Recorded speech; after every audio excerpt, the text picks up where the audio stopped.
ایک غزوے کے موقع پر خیمے لگائے جا رہے تھے، تو کچھ لوگوں نے اس انداز سے خیمے لگائے کہ وہ راستہ بلاک ہو گیا۔ حضور علیہ السلام کو جب یہ اطلاع پہنچی، آپ علیہ السلام نے ایک ندا کرنے والے منادی کو بھیجا، اور اس نے آ کے ندا کی کہ جس نے راستے کے بیچ میں خیمہ لگایا ہے اس کا جہاد قبول نہیں ہے، اس کا جہاد قبول نہیں ہے۔ اب مجھے آپ بتائیں کہ حالت جنگ ہے، ہمارے ہاں تو کہا جاتا ہے نا کہ جنگ میں سب جائز ہے، حالت جنگ ہے، پھر بھی یہ سمجھایا جا رہا ہے کہ حالت جنگ میں بھی نظم و ضبط کا خیال رکھو۔ ایسا کوئی اور دین ہوگا؟ حالت جنگ میں یہ بتایا جا رہا ہے کہ اس کا تو جہاد ہی قبول نہیں کہ جو رولز کو فالو نہیں کر رہا۔ یعنی اب چیزیں بتائی گئیں آپ کو کہ یہ راستہ ہے، راستے میں آپ نے کیوں خیمہ لگا دیا؟ راستہ بند کرنا ہمارا تو کلچر بن گیا ہے، من حیث القوم، راستے بلاک کرنا، کوئی بھی سیاسی مذہبی کوئی بھی جماعت ہو، راستے بلاک کرنا تو اب ہماری سوسائٹی کا ایک کلچر ہے۔ گلی میں بند کر دینا، ٹینٹ لگا دینا، مسجد میں جمعے کی نماز ہو رہی ہے بھائی، پورا بند کر دو، مین روڈ بلاک کر دو، مین روڈ بند کر دو، جمعے کی نماز ہو رہی ہے۔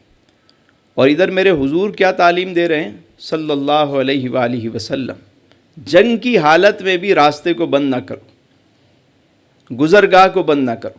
اس جگہ پہ ایک محفل ہم کرتے تھے سال میں ایک مرتبہ، سالانہ محفل ہوتی تھی، یہیں یہ اوپر اسٹیج تھا، یہ یہاں پہ اسٹیج بنتا تھا اور اس طرح یہ محفل سجتی تھی، سالانہ محفل ہوتی تھی۔ پھر یہ ہوا کہ آہستہ آہستہ پبلک بڑھنے لگی تو نیچے سیڑھیوں پہ پھر سال میں ایک دفعہ ظاہر محفل ہوتی تھی، وہ جمع غفیر بڑھتا گیا، لوگوں کی آمد زیادہ ہونے لگی، تو کچھ دوستوں نے مشورہ دیا کہ گلی میں محفل کریں۔ ہم نے گلی میں انتظام کیا اور اس دعوت کو ذرا اور پھیلا دیا، پبلک بہت زیادہ ہو گئی، ایک سال محفل ہوئی، لوگوں نے بڑی، گلی والوں نے بھی بڑی تعریف کی۔ اب دوسرے سال پھر محفل ہوئی گلی میں، دوسری دفعہ جب محفل ہوئی تو سردیوں کا ٹائم تھا، رات کا وقت تھا، محفل ختم ہو گئی، لوگ چلے گئے، مبارکباد دے کے بڑا زبردست جلسہ ہوا، بڑی زبردست محفل ہوئی۔ جب لوگ چلے گئے تو میں یہیں باہر اپنے دوستوں کے ساتھ، کچھ بچوں کے ساتھ بیٹھا ہوا تھا، تو وہ جو مزدور تھے وہ پیکنگ کر رہے تھے، یعنی جو سامان لگایا گیا تھا اس کو کھول رہے تھے۔ اب جب میں نے دیکھا کہ وہ کھول رہے ہیں تو وہ رات کا وقت ہے اور وہ ہتھوڑے مار رہے ہیں اور وہ شور شرابہ ہو رہا ہے گلی میں۔ میں عموماً دیکھتا ہوں گلی بالکل سائلنٹ، خاموش گلی ہے ہماری، کبھی کوئی شور شرابہ اس طرح نہیں ہوتا۔ پھر مجھے یہ بھی پتا تھا کہ ہمارے آس پاس میں کچھ لوگ ایسے ہیں جو واقعی بیمار ہیں۔ اب وہ سامان اٹھاتے اٹھاتے ٹرک پہ لوڈ کرتے کرتے صبح ہو گئی، فجر کا وقت ہو گیا، اور وہ ساری رات ٹک ٹک ڈھک ڈھک لگے رہے۔ وہ میں دیکھتا رہا اور میرے اندر ہی اندر ایک گفتگو شروع ہو گئی۔ میں نے کہا تسلیم رضا یہ بتاؤ، کیا یہ میرے نبی کا طریقہ ہے کہ لوگوں کو تکلیف دینا؟ کیا یہ میرے نبی کی تعلیم ہے؟ لوگوں کے حقوق سلب ہو رہے ہیں، رات بھر مطلب آپ نے لوگوں کی نیند کو خراب کیا، صبح ہو گئی ہے، بڑا اچھا جلسہ ہو گیا، لوگوں نے تعریف بھی کر دی، کیا اس کا مجھے اجر بھی ملے گا کہ میں نے اتنے لوگوں کی دل آزاری کی؟ میں اپنے آپ سے بات کرتا رہا بیٹھ کے۔ نماز فجر پڑھ کے جب میں واپس گھر آیا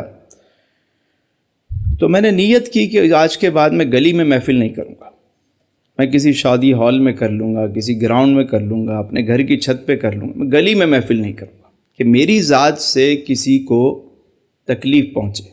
صبح دو چار لوگ جو قریبی تھے ان سے میں نے معذرت بھی کر لی، ملاقات ہوئی، انہوں نے مبارکباد دی، میں نے کہا رات کو کوئی تکلیف ہوئی ہو تو میں معافی چاہتا ہوں، انہوں نے کہا نہیں کوئی ایسی بات نہیں، لیکن مجھے اندر سے فیل ہو رہا تھا۔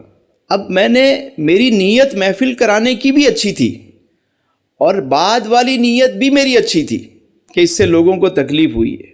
گلی اس لیے نہیں ہوتی کہ آپ گلی بلاک کریں، اب صبح سے گلی بلاک ہو گئی، انتظامات ہو رہے ہیں، اس کو سمیٹنے میں لگ گئی ساری رات، لیکن وہ نیت بھی میری اچھی تھی تو اللہ تعالیٰ نے مجھے اس کا صلہ کیا دیا، پتہ ہے آپ کو آصف بھائی، اللہ تعالیٰ نے مجھے صلہ کیا دیا، پہلے سال میں 1 مرتبہ محفل ہوتی تھی، اب سال میں 52 مرتبہ محفل ہوئی ہے۔ ایک سال میں 52 ہفتے ہوتے ہیں، 52، ہر ویک محفل ہوئی۔ یہ اللہ نے مجھے صلہ دیا اس کا، یہ نبی کے طریقے کی برکت ہے یہ۔